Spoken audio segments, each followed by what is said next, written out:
বনগাঁয় SIR কাজের চাপে অসুস্থ বিএলও, ভর্তি কল্যাণীর গান্ধী হাসপাতালে। উৎকণ্ঠায় পরিবার। মানে হ্যাঁ, প্রেশার তো একটু ছিলই, মানে প্রেশারের থেকে হয়েছে, প্রেশার ছিল ওনার উপরে। মানে যে কাজটা তুলতে পারবো কিনা, টাইম মতো তুলতে পারবো কিনা, এইটা মানে একটু জিনিস নিয়ে ভীষণ টেনশন করে। কত নম্বর উত্তর 24 পরগনার বনগাঁর গোপালনগর 1 নম্বর গ্রাম পঞ্চায়েতের 106 নম্বর পাটের বিএলও সুশান্ত টিকাদার হঠাৎ অসুস্থ হয়ে পড়েছেন। অভিযোগ, এসআইআর এর কাজের চাপে শারীরিক অসুস্থতা দেখা দেয় তার। গত সোমবার দুপুরে বাড়িতে বসেই দায়িত্বের কাজ করছিলেন সুশান্ত বাবু। সেই সময় আচমকা অসুস্থ হয়ে পড়লে পরিবারের সদস্যরা দ্রুত তাকে বনগাঁ মহকুমা হাসপাতালে ভর্তি করেন, কিন্তু অবস্থার অবনতি হলে সেখান থেকে স্থানান্তরিত করা হয় কল্যাণীর গান্ধী হাসপাতালে। পরিবারের দাবি, ডাক্তাররা জানিয়েছেন তিনি হৃদরোগে আক্রান্ত। এখনও তার অবস্থার বিশেষ উন্নতি হয়নি। বাবার শারীরিক অবস্থায় ভীষণ চিন্তায় দিন কাটছে পরিবারের।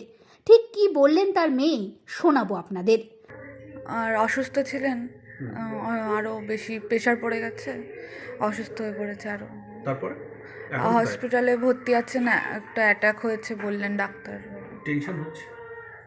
হ্যাঁ, টেনশন তো হবেই। মানে এই বিএলওর কাজটা তো অত্যাধিক পরিমাণে চাপ ছিল নাকি? ছিল, চাপ ছিল, প্রেশার ছিল। মানে কালকে কখন হয়েছে এই ঘটনা? তখন কাল দুপুর নাগাদ হঠাৎ করে।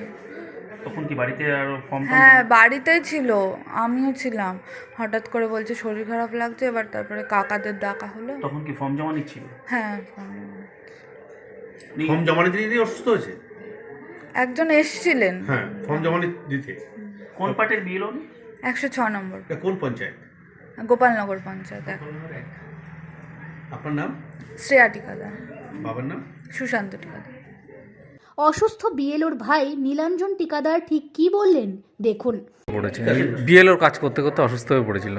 ওই কাগজপত্র লিখছিল, লিখতে লিখতে বাড়িতে আরও লোকজন এসেছিল, ওদের সামনেই অসুস্থ হয়ে পড়ে। তারপর বিএলওর কাজ চলছিল? হ্যাঁ হ্যাঁ, ফর্ম জমা নিচ্ছিল? ফর্ম জমা নিচ্ছিল, জমা নিতে নিতে অসুস্থ হয়ে পড়ে। তারপরে এসে দেখলাম ও পড়ে গেছে, তুললাম, টেনে তুলে বনগাঁয় নিয়ে গেছিলাম, প্রাইভেটে দেখিয়েছিলাম ডাক্তার। ওখান থেকে চেক আপ করে বলেছে অ্যাটাক হয়েছে, হার্ট অ্যাটাক। আমরা আবার কল্যাণী গান্ধীতে ভর্তি করেছি।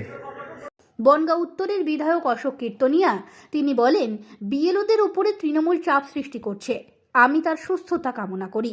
বনগাঁ সাংগঠনিক জেলা তৃণমূল কংগ্রেসের জেলা সভাপতি ঠিক কি বললেন সেই সম্পর্কে শোনাবো আপনাদের।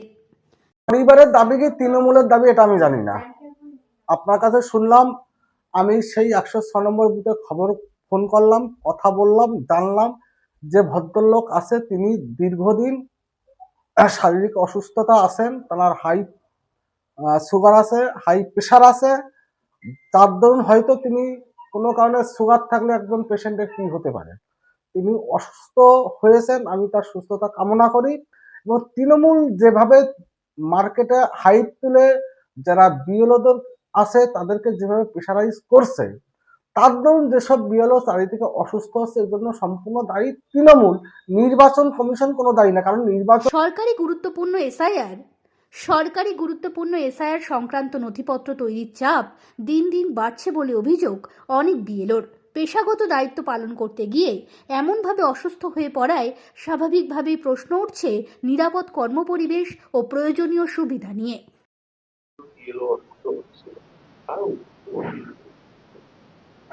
কেন্দ্র সরকার বিজেপি নির্বাচন কমিশনকে যেভাবে তারা মানুষের উপরে চাপ সৃষ্টি করাচ্ছে নির্বাচন কমিশনকে, আমরা বারংবারই বলেছি যে একটা পরিকাঠামো তৈরি করে নিয়ে তারপরে সেই কাজগুলি সম্পন্ন করা যায়। কিন্তু এদের উদ্দেশ্য একটাই, যে পশ্চিমবাংলার মানুষের ভোটাধিকার ক্ষুণ্ণ করবার জন্য, বেনাগরিক করবার একটা চক্রান্ত। এই ধরনের নিত্য নতুন আপডেট পেতে চোখ রাখুন বাংলার গণতন্ত্র, সত্যের পথে বাংলার সাথে।